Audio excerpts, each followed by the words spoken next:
Welcome back to another episode of Rock Boys Football. Some more news emerging for this Michigan program as it pertains to the transfer portal. This former Albany cornerback, Aamir Hall, has emerged as a top target for Michigan, taking a visit to Ann Arbor. I want to talk about two different things. One, the fit and why might Michigan be going after a cornerback like Aamir Hall, but I think more importantly, talk about that transition that he'll have to make from the FCS to the Power 5 level. And to kind of touch on that, don't watch a ton of Albany football. I'll be the first to admit that. This morning, I turned on a few games of Albany, and I'll start out with this.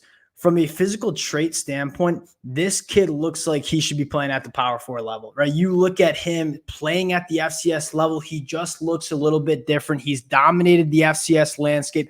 I'm really excited about him. Don't have too many questions about him jumping up to the Big Ten. And again, you saw Michigan do the exact same thing about 12 months ago with former UMass cornerback Josh Wallace. You look back to 2023, that certainly worked out in Michigan's favor. You're kind of hoping for the same success with a guy like Aamir Hall. Want to get into, physically, what he brings to this Michigan defense. Talk about the fit that he has in this Michigan cornerback room. Before we get into it, as always, just want to say thank you to you guys and to the Michigan fans.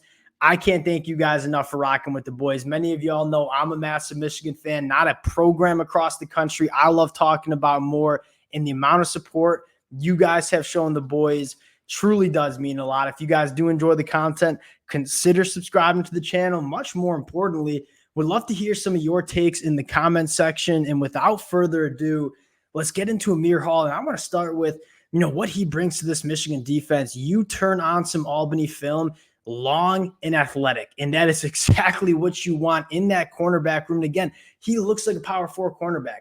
Really, really long in the arms, physically imposing at the line of scrimmage. But I think he operates best kind of sitting in zone coverage, breaking on the football, keeping things in front of him.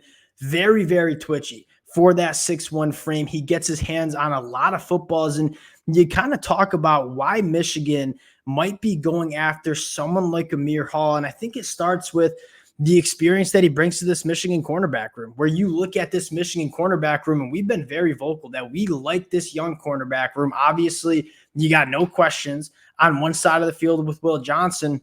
You look at the other side and say, you lose DJ Waller to the transfer portal. We feel really good about a guy like Jair Hill, potentially Jaden McBurrows. But you look at those two names, maybe even a guy like Josiah Edmond. But you look at, those three cornerbacks that we just named and said, they don't have a ton of experience at the Power 5 level. They don't really have a ton of experience in college football in general. And that's kind of where Aamir Hall comes in. You look at Aamir Hall, has played over 2,000 snaps during his career, started his first 3 years at Richmond, went to Albany in the 2023 year, 975 snaps for Albany last year. You're talking about one of the most experienced cornerbacks that's available in the transfer portal. And I think that's exactly what Michigan was looking for, right? You want to just elevate the floor of what this cornerback room can be. And we kind of said the same thing with Josh Wallace last year.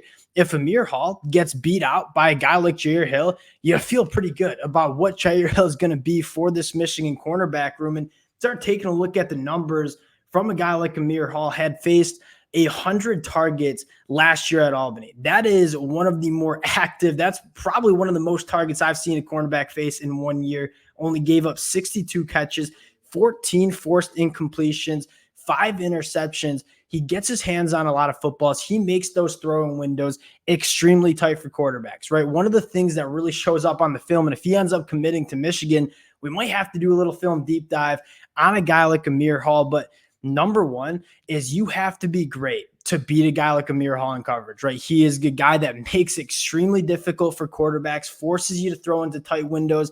And most importantly, if you make a mistake, Aamir Hall is going to make you pay again. 5 interceptions. We talk about where Michigan made that jump on the defensive side of the football in 2023. In my opinion, it started with turnovers, right? You go back to 2022, one of the things we were banging the table for is, hey, want to see a little bit more turnovers. You saw that in 2023. You want to kind of maintain that in 2024 with Wink Martindale. Nick Aamir Hall can be that guy. He's elite in zone coverage in terms of just looking at quarterbacks, being able to break on the footballs, use that length to get his hands in those throwing windows. I'm a massive fan of the two things. One, the experience that he brings, but more importantly, when you look at guys jumping up from the FCS to the Power 5 level, you want to make sure those physical traits are there.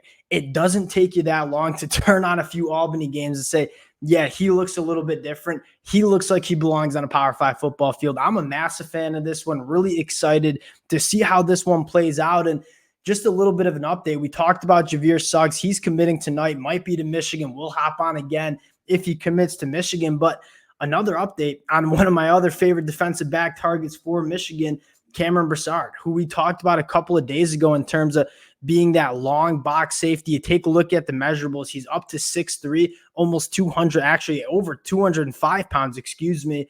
This is one of those safeties that excels in the box. He's a guy that played over 350 snaps as that box safety role, really essentially a third linebacker. And I think if you're a Michigan fan, you look at what Wink Martindale wants to do, the versatility that he brings.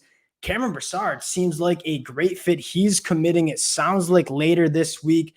Maybe another commitment for Michigan, another guy that we'll probably do a film study on because he's jumping up from that FCS level. But you look at Michigan, they've excelled finding these diamonds in the rough, right? Whether it's on the high school recruiting trail, turning 3 stars into all-conference players, or whether it's in the transfer portal, going out and getting a guy like Josh Wallace from UMass, turning him into an all-conference player. Michigan's development, not only player development, but more importantly, the scouting department. They have really good eyes for some of this talent that's at that lower level of college football.